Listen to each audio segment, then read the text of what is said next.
before. But High Council, they brought their A game here. Up against the Techies, they crushed, they destroyed, and they obliterated. Not inch given over to Fire, but game number 2, different story. They get the Whitebeard Undying, as well as the Moo Tusk. Bounty Hunter, though, is the trade-off. They've given away the Bounty Hunter now. My co-caster joining me today, Clairvoyance. What do you think about Bounty as a hero in general?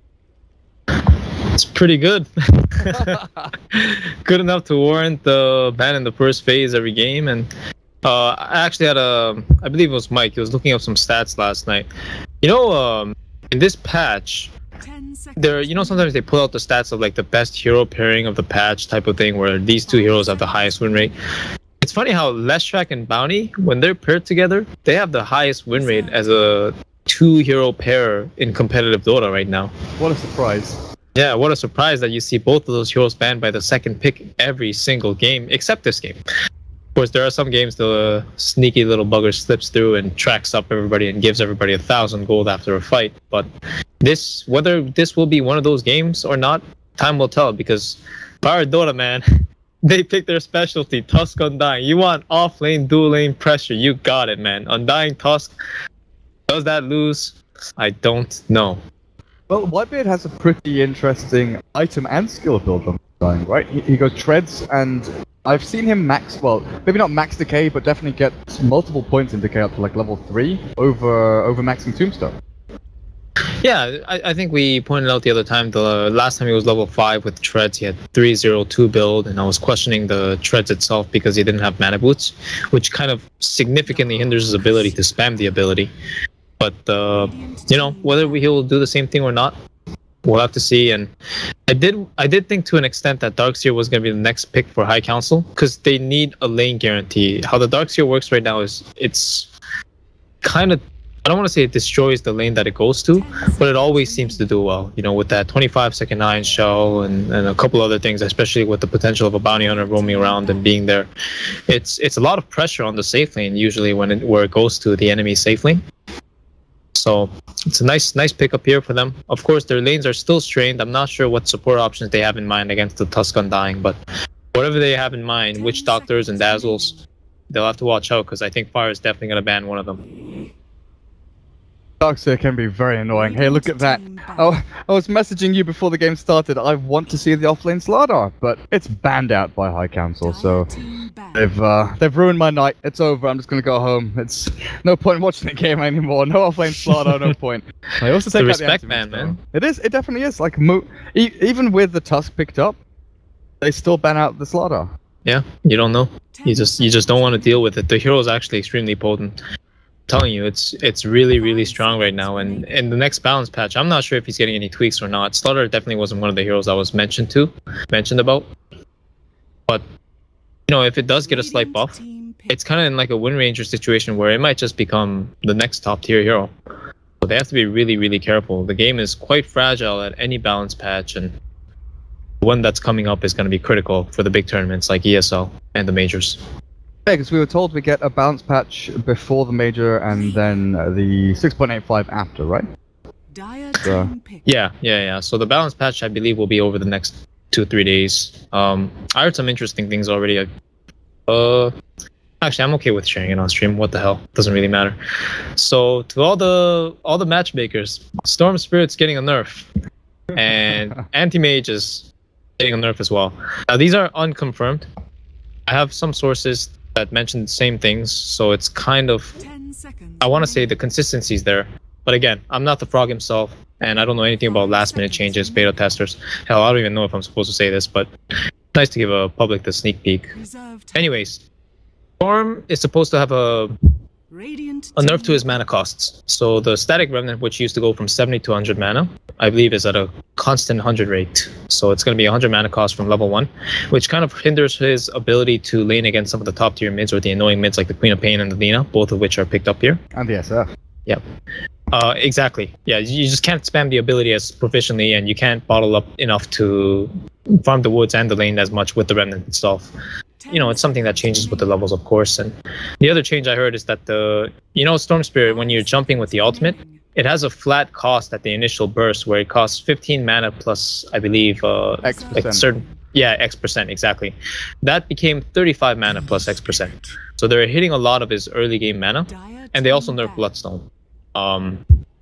With the Bloodstone nerfs, I don't want to share because I don't know the exact details, but they didn't really nerf the mana regen aspect. From what I heard, they nerfed the suicide aspect. Yeah. So there's that. Yeah, that's what's been like called for, and what's been sort of theory crafted even from people that don't have sources inside. That the suicide aspect, that pocket suicide, either needs like a mana cost or something to try and mitigate how strong it is. But I felt Bloodstone has needed changes since 6.83, but instead they nerfed buyback and then made sort of halfway reverted the buyback nerf, so it's not as demolished as it was before. But yeah, I'm looking forward to the next patch. See how things go. Anti-mage, he needs to be touched a little bit. But Bounty always Hunter, looking for it. I've been abusing Bounty a little bit in my pubs. Have you? You filthy Bounty Hunter picking good. I'm just kidding. Well, that's the thing. Like, I'm in the kind of bracket, sort of 5.5k, mid to high 5k, where there are a lot of account buyers. Down. Down in 4.5k, all my friends are talking about account boosters, where they're against some ridiculously good player. In the mid 5ks, it's all account buyers, where I'm just paired with degenerates. Like, that is the best word I can come up with, just people who haven't got a clue what's going on. And even with Bounty, you go middle lane, you've got the Orb Venom, you hit them, you expect your Lina or Leshrac to, cast spells on your opponent team, the opponent mid laner. Nah, gotta hit creeps, man, gotta hit creeps. Exactly. It's still, you have the track, you have the ability to carry people who have no clue through by giving them gold so they can buy items and actually do things. But the draft has progressed. Winter Wyvern and Queen of Pain for Fire, and High Council got their hands, like you mentioned, on the Lina. But also the Ember Spirits. Yeah, the Ember Spirit, a hero that Mason is very proficient on, I think. He loves the split push style of the game where you just get your CS, get your farm, and maintain a net worth advantage and take fights when you prefer them. And Ember Spirit's definitely one of the heroes that can do that with the Remnant at the far back lines. You can push in really deep. And honestly, Fire, look at their heroes. What catch do they have, right? There's just not that much. Queen of Pain with an Orchid is definitely the number one thing he'll probably have to watch out for this game. But they have the Lina presumably at the middle lane, and a Juggernaut coming out of FireDota. This is a FireDota classic here. I think this hero might have potential in the next patch. But right now, I'm kind of doubtful. It is a strong hero, but it does get kited quite well. It's going to be a fighting Juggernaut, a farming Juggernaut, because we've seen a lot of item builds out from the Jug. The old classic of the Soul Ring Havos Juggernaut to spam out Healing Ward. Then we saw the Mask of Madness Yasha, S and Y to farm the jungle a lot more efficiently.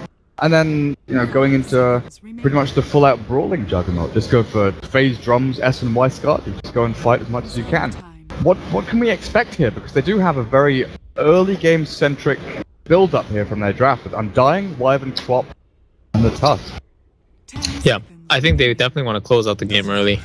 Unfortunately for them, Lina is really, really good against these kind of lineups because she just presses Q for Dragon Slave, of course D for the legacy users, and just kills the range creep as well as dropping all the melee creeps down sub 50% HP. So pushing in general is kind of difficult, but FireDota, they have a lineup that can snowball really, really hard against High Council. Just in the literal sense, you can snowball in with the Undying, drop a Tombstone, and if Juggernaut's around, you can drop a Healing Ward. They do have a lot of ways to play this, but I do fear for them. Like, this is one of those lineups where their execution is so critical that if they screw up even once or twice, High Council is just going to take full advantage of it and just run with it for the rest of the game. Do have a lot of sustain though, and I worry about Fogged on this Bounty Hunter. If he doesn't get the job done early on with laning and zoning, I do like Bounty Hunter, the fact that he can be level 1 for the first 5 minutes and not worry too much. There is a way back into the game. But with all the heal, the Cold Embrace, the Soul Rip, the Juggernaut Healing Ward, if Fire do group up in 5-man, Bounty Hunter likes the, little skirmishes, the 3-on-3, the little pickoffs here and there where they can just nuke someone down, get a track kill, and then, like your Tidal Wave, just roll straight on over Fire. But if the 5-man comes thick and fast, this Bounty Hunter is, very similar to a lot of the cores that we see, like, Clinks and Storm, who want people to split up. They want split pushes. They want these scenarios where they can get a couple of TPs in to help them and find the pickoffs. Yeah. Yeah. Sounds like you speak from bounty hunter experiences when you mention those details. It annoys me so much when they group up as 5. And I'm sitting there like, what do I do? Do I go on AFK in the jungle? Do I try and buy a Battle Fury as a bounty hunter? And you know, here's the interesting thing. You would think that bounty hunter naturally wouldn't be good against Undying because of the aforementioned reasons that you said. But if you think about it, bounty is actually really good against Undying. You just have to dodge the Undying, but most importantly, before I would totally agree with you with what you said about the 5-man thing, but nowadays between the 4-second track and the 1200 range bounce on Shuriken Toss that does 400 damage to all targets with a mini stun, this hero actually with mana boots, depending on the positioning and the tracks, he can just destroy a team fight. Like look at all those heroes. If the Quap gets tracked, Tusk gets tracked, Tusk's gonna go in anyway, and Wyvern gets tracked, and then just a Shuriken Toss bouncing between the 3 heroes there, that team fight's done. Yeah, though, is that if he doesn't get up to level 6 fast enough, and the push from Fire is 3 level 6 bounty hunter, then obviously he doesn't have the track, doesn't have the level 4 Shuriken to bounce around, and then he lose a couple of towers here and there. Yeah, it'll definitely not be the easiest thing, but I think he'll have an easy time in the laning phase. You know, he's got the Darkseer, and it's a classic move. You know, he just Iron Shell the Invis hero, bounty hunter in this case, and he just goes on top of supports. They're gonna have a pretty good time at top lane if Vog decides to play around top, and I think he's gonna play around top and mid, honestly. We don't see 4 TPs this time. Whitebeard tries to get there for the Darkseer. I don't think he saw him actually. I don't think the Undying saw the Darkseer, and he definitely didn't see him with his Observer Ward, but Darkseer knows exactly where Whitebeard is. Everyone's gonna get counted out. So mid lane, Justin on Yelena. Bogdan the Bounty Hunter, who's down at bot? Bleak Dazzle. Well, Demon, I don't know if he's doing a little fake out there, pretending he just got to the lane. It feels like that's what he did, like pretending he just got to the lane, pretend that he left the Observer Ward by his tower, like we see a lot of the time as well. And he's just playing this little sneaky move. 2 Observer Wards up at the top though. 1 on Rune Spot and 1 watching lane from the Dire, so there's no vision in the bottom third. Here's a neat little tidbit for Demon, whoever actually gets to play against this guy in the off lane and he does the TP thing. He always has the ward that's placed like right at the middle of his inventory slot at the top there, and he moved over the salve earlier because he realized it, but he always does this where that slot is actually empty if he places the ward, and if you ever catch the hero or catch a glimpse of the hero and you don't see the ward, you know he planted it because the slot is empty. But this time, yeah, he paid attention to it. It's all these things like pro Dota, you have to pay attention to every little thing and hold that thought. Skirmish down at the bot, Rune bots. Anyone's dead just yet. Bounty Rune, both of them go to the Dire though with Juggernaut and Quap. Put their hands on them. Moo should be fine to walk himself away, has Ice Shards as well, but Whitebeard, even with the 4 stacks of decay, he's got another in 5 seconds time, but the heal bomb out. Whitebeard dropping low. He needs a couple of hits, but the salve will keep him alive. And even the missed attack there, cancelled at the last second by Fog. But no deaths, and well, they get away with murder, getting both Bounty Runes, top and bot, with a contest. Very good out of them. Cancel. Fogged. This is the battle we look for, the battle of the sentries in middle lane. There's a Dire one down. Fogged will know this as soon as Susie starts attacking in. But this is where the bait comes in. You don't want to show too early that the sentry is... Okay, never mind. Fogged goes straight for the jugular, says, there's a sentry here, like 99% sure. This goes straight on into it. Because this shared tango, the last one that the Quap has. And if she places another sentry, if she gets another sentry here, oh god, is she dead? So away. My strike array not gonna land, and with another salve coming out, delaying the bottle, sure. Justin will be getting closer and closer to that. It's pretty even so far. Yeah, you know, the thing is, if he had a bounty rune, that would have been a kill for sure, because he would have just gone for the Quap instead of for the CS, and you would have had double nuke. So, wow, just being a total nuisance here at the middle lane. Yeah, not going for Courier Sniper or anything like that, just realizing that stopping this Quap from getting any semblance of damage would be of life report. While up at top, Demon with the Iron Shell forcing Fluff back, but Jayo's here with level 2 and spin, so they're going to be wary of his positioning. Basic. Completely out of mana, 2 decay stacks up on him, and they've got this Tusk Undying lane.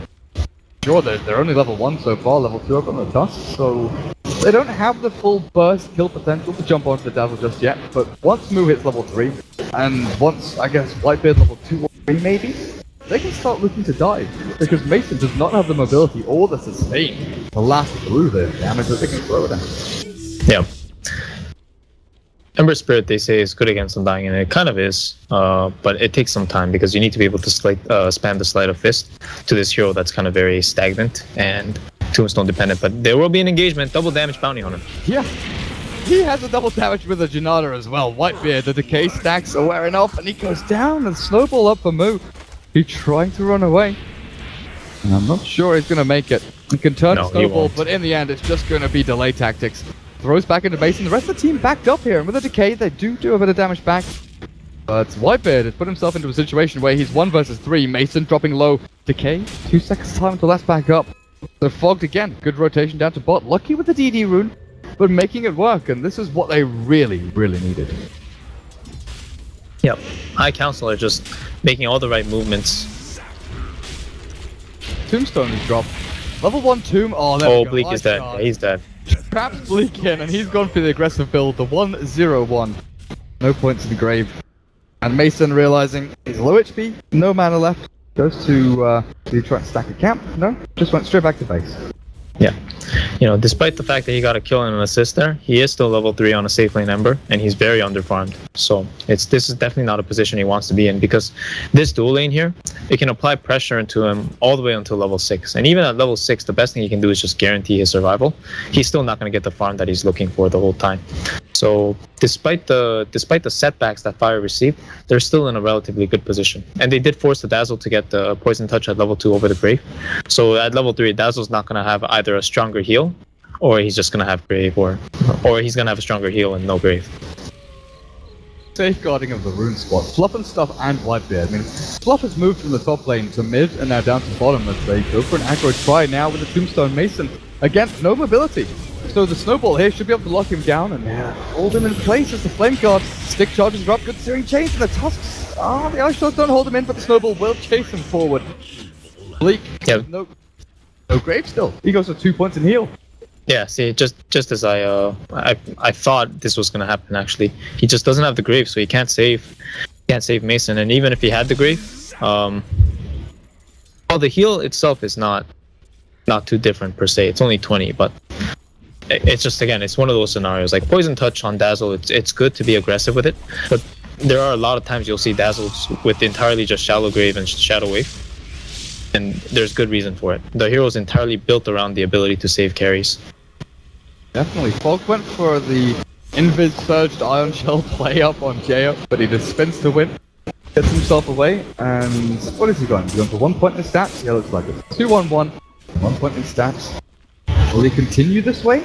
We've seen a ton of, maxing Blade Fury, a couple of points in Healing Ward, but stats still seems to be the way to go. Mana pool definitely is a big reason to go through that. Yeah. Honestly, Juggernaut builds change like every game and between every player as well. I don't see this lane going easy for Jo, even though Jug is one of the best heroes against Darkseer in the lane. As a carry, of course, it's going to be hard regardless. He doesn't have a PMS up, but he's farming really well under the tower right now. He has the Quelling Blade, and it's almost impossible to miss CS that way, but again, the mana pool is always a concern for Juggernaut, and I actually don't know what the perfect items are for this hero. It's a work in progress for me, and I need a larger sample size. Even though he has been played a ton, holy crap, okay, bottom lane, Moo and Bleak, he might die too. Yep, he's dead. This aggro tri-lane. They've got tons of long-range damage, initiation, and sustain. Like there, the Cold Embrace, Fluff and Stuff. Make sure that Moo doesn't have to leave the lane, and there's going to be no chance for Fog to come in. Try and sneak a little kill. But Mason has been shut down royally down here. 9 last hits. 20 of the Tusk, doubling up. There's Ember Spirit safe lane, and Fire, they're off to a roaring start. The Queen of Pain's up. Oh, and Justin's going to get solo killed. That was a really, really nice play by Susie. Wow. Very nicely done. Still not going to be enough. Yeah, the bait on the illusion and the blink forward. Yeah. The thing is, he could have actually blinked into tower range. On Reborn, it's so hard to avoid that because, like, right at the edge of the tower, right at the edge of the hill, you're in tower range on the Radiant side. And I honestly think they should fix that because it's way too easy to get hit by the tower on Reborn. But, anyways, he used the illusion to sort of bait out the Dragon Slave, as you said, because Justin was going to farm anyway with it, but he figured why not just kill the illusion too. And got the solo kill, man. What can I say? It was a really nicely executed. Level 8. Oh, Mason. Again.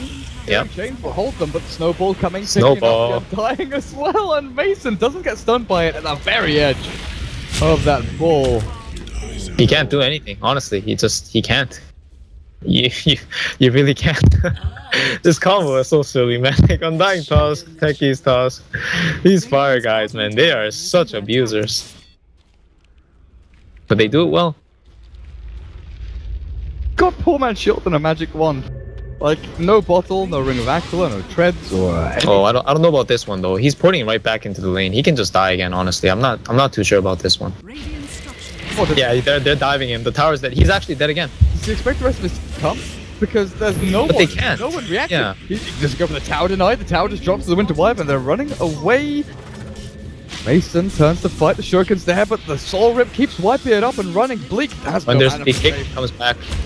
No mana for Grave, and Whitebeard can just keep spamming the decays. Decays for days, and Bleak and Fogged. I mean, yeah, you've got to turn and try and find some trade-off. One kill there. Well, not worth your while, but you get something from it at the very least. That was actually a really big kill by Bleak. I think Whitebeard didn't realize that Bleak was getting healed up on his mana, or Bleak had enough mana rather, to cast that Shadow Wave, so he kind of got caught there. But yeah, again, honestly, Mason, I don't know if he should have TP'd there. The tower was super low, and I guess I can understand his desire to protect it as a safe lane carry, but his teammates just weren't able to follow up immediately, and he's poorer than ever now. Winterpain's going straight into that Orchid. That's what you mentioned during the draft against the Ember Spirit. Yeah, you know, they need to catch. Yeah, they have to have it. Like any of these heroes, though, Orchid is such a great item. The Yule Scepter Lina, you can Orchid as the stun lands. Blade against Dazzle, you go for the solo pick off to stop the Grave. Darkseer, you go in, before he surges away, before he vacuum walls, he becomes a useless hero. He's standing there thinking, well, maybe I've got a mech, maybe I can heal myself up or something, but that Orchid is going to be absolutely vital as Undying dies in the Radiant jungle. Looking for Mason again. I mean, he's 1, 4, and 3. I'm pretty sure the Radiant want to try and safeguard some kind of farm from him. But Tusk has a blink. He's going right in on the Dazzle. And Dazzle has a Grave, but no TP. It's going to be long and drawn out, but Bleak should certainly die here. Yeah. That's a 9-minute blink on the offlane. He has a bottle, boots, and an orb of venom as well. This guy, yeah, he's actually second on the net worth. He's super rich, simply put. And this Lina has to start being scared, because even with Yules, Tusk is one of the best heroes against Lina. Like Lina, the way you play this hero is it's so strong in its offensive capabilities, but she has like absolutely zero defense. Oh, and she missed. Oh my gosh, did you see that at top? Haste. Yeah, that was, that haste would have been so critical, because it gives her an escape ticket against the Tusk if he decides to rotate. Wow. Wow, and you know what? Watch this. She's actually gonna die because she doesn't have it. Oh, boo. There we go. Well, I mean, I guess to be fair, she would have popped anyway with the haste too. But I mean, it's just too easy that way, you know. It's ridiculous. Fortunate. And Justin thought he had it as well, because he had shift queued it up, so he'd pick up rune and walk himself back. He saw the Lina walk towards the rune spot, get there, turn back. Yeah. Move up at top. Justin. Even will chase this one. A vacuum level 1 missing. Really never gonna hit. And the regen can move. JO's coming in with his space boots and... Oh, they're gonna go. Back TP in the shards. The wall drops as Susie's here. The right clicks out and Fluff. Level 5. There's no curse, but they have a dust fog. To hide in the trees, but it wasn't enough. 4 to 11 minutes in, and this game is close to a shutdown. Yeah, honestly though, this is what has to happen for Fire. They actually need to keep the ball rolling this way. They have the level 6 on Ember now, so you can look to see that he's going to try split pushing more and apply pressure. But without the bots, without the early game stats items on the Ring of Aquila or the drums, it's going to be very weak, or at the very least, very dealable with. And here it is, the Queen of Pain coming back. He's going to force him back to his remnant. And he doesn't have bottle, so he's back to his limited devices where he can farm the woods with Dazzle Heal or something, but that's all he really can do. Do you even go back to bottle here? Like, I guess he's not back to the... Oh, God. Like, very, very simple kill. They honestly just rolled on him. Like, he just died. Tombstone wasn't even necessary. Basically just trying to travel as fast as he can. Honestly, I don't know. Ember is a tricky hero on the safe lane, because with like the first 6,000 gold that you have, you don't really feel that strong. You only serve for like one purpose, because this hero really has to play off the items that he gets as well as the levels. Like you know, Sumail at the international, you don't see him buying boots of travel, and I think RTZ started it frequently on stream after that. But bots isn't an item on Ember that's always been exploited by mid Embers. They just try to split push all game, and they had the net worth and the level advantage to do so. This kind of game, it's gonna be very rough, and Mu decides to just back off this, but I think he might have actually been able to kill him with the level 3 snowball, ice shards, one more right click. It's nothing of a loss really. They put the pressure and they have to back out of their woods. Og is halfway between level 5 and level 6. He needs this experience. They desperately need this gold income to start flowing. Oh my goodness. Yeah, he really wants that. Here we go. Guilt. See Mu, he's hiding in the back. Fog, you're gonna cancel this blink because Mason's coming. Oh man, I don't know about this one. Going for it, the tombstone's dropped. Mason's hit with the flame guard. Snowball back at the heel. Dazzle does get the shadow wave down of the Fog and the grave as a preemptive measure to stop Fog from getting ripped apart. Put the remnant back. They're trying to escape, but Susie's here with the jump forward. She's got Scream, Sonic Wave, but she's dead. Justin finds the kill. Mason has a remnant. He's got no stick charges left, and he can't get himself over the shards as that remnant is super freaking slow. And Mook goes one after the other, but the curse isn't time. Jo, Mask of Manus, Omni Slash. Down goes the Lina, and that's 4 for 2. Man, that would have been so much better for Fire if they avoided the casualties that they could have avoided. Like Mu had Snowball, and I think he didn't anticipate the stun coming out of Justin, so that was actually really well played by Justin in a sense. But if he just Snowball on top of the Lina, that Lina was dead. They would push this tower with much more ease, and the fact that their Tusk, who is like godlike in kills, wouldn't have fed anything is a really big deal. Demon still has yet to make his mark on this game though. He's got his mech, he's got his arcane, so he's looking pretty good for himself. 5,000 net worth. Oh, is this a Roshan ticket? I wonder.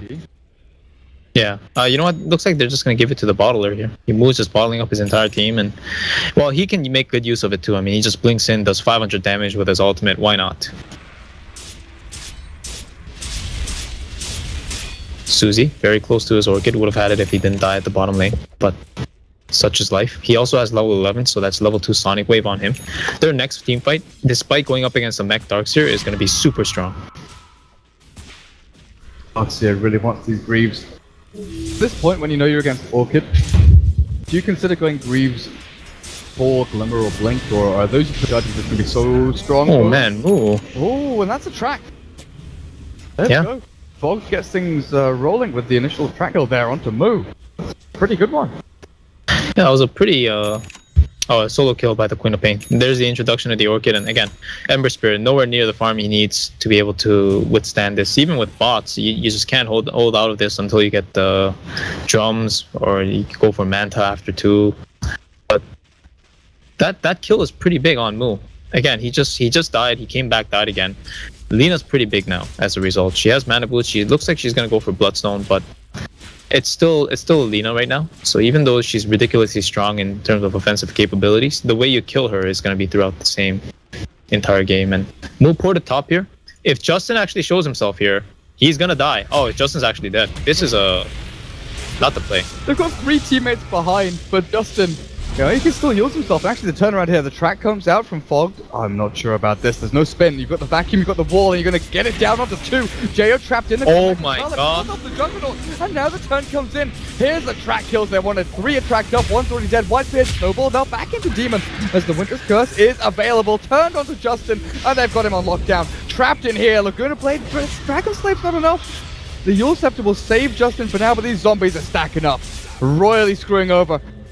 BOA isn't gonna make it. Bleak maybe will be able to secure this one, but Mason has joined the fight at the wrong time. A Remnant back. Oh, he's dead. Wait, yeah. What? He must have had a Remnant even further back and then jumped to the... Yeah, he jumped to the wrong Remnant, I'm pretty sure. And that basically just got him killed. It happens with Ember Spirits. Sometimes you have a bag Remnant, you pour it into the fight or something, you drop another Remnant because you forgot you had a bag Remnant or it was expiring. And the timing was just off. But yeah, that was a really messy team fight overall. What I thought was going to be a very simple blow up blow-up move from Fire. Like, they just go on top of the Lina, toss him up in the air with Walrus Punch, snowball on top of him while Jo comes in and just ultimates. Instead, Jo decided to spin because I guess there were more creeps in the area and he was kind of scared, but he really needed that burst damage from the Omni Slash. And the cooldown is... It's been some time he used it, so I figured that was gonna happen that way. I don't know. That was like a lot of mistakes, I honestly want to say, from both sides. It was a very wonky fight. I mean, yeah. It starts off with him chasing Demon into an area where they have no vision, really, and he just turned around and said, well, combo time, I'll get this done. Now they're going to split themselves up. Justin, I guess with the Arcane Boots, indicative of him heading into the Bloodstone. Oh, and Whitebeard, he's going to scout out the smoke, I think. Back up north on top of the ramp. No, he's not. Yeah, he's not. Where did they go? They expect Roshan to be taken. They've got an observer. They see Whitebeard heading across, so they know there's no zombie. The Undying has a TP and can come and react to this. Dive in tier 1. They have a way of keeping the Queen of Pain locked in place. I guess Yule's into combo stun from the Lina. Yeah, I don't know. This smoke by High Council gets nothing, honestly. There it is. It just expired. That was they kind of probably set it on the flow thing, and then they just ended up losing 2 tier 1 towers out of this. That was a really detrimental smoke for them. Fluff, is he dead? Demon Vax, but the curse! Like, you've got to curse back with a couple of people here. Snowball's good, the Grave Mother Justin, but Flubber Stuff's already dead. Omni Slash doesn't do a damn thing! But the Sonic Wave from Susie across the bow of pretty much everybody. All get up now onto this Mason Ember Spirit, and one final click out will secure a triple kill and probably an Ultra. There's a heal, but there's no Grave. Bleak finished off. Ultra complete on Susie. 7-1-7. He wishes he died 3 more times this game. So, what does the 747 mean? Is that just after the Boeing aeroplane, or does it have some other meanings? What does 322, 420, 440, 430? I don't know, dude. It's just numbers, man. I'm sure it's significant for the player themselves, but yeah, it's probably no real deep meaning behind it, and objectively. Yep. Oh, they're calling it. You know, they're quite behind, that's for sure. I think they could have held up for a little bit longer.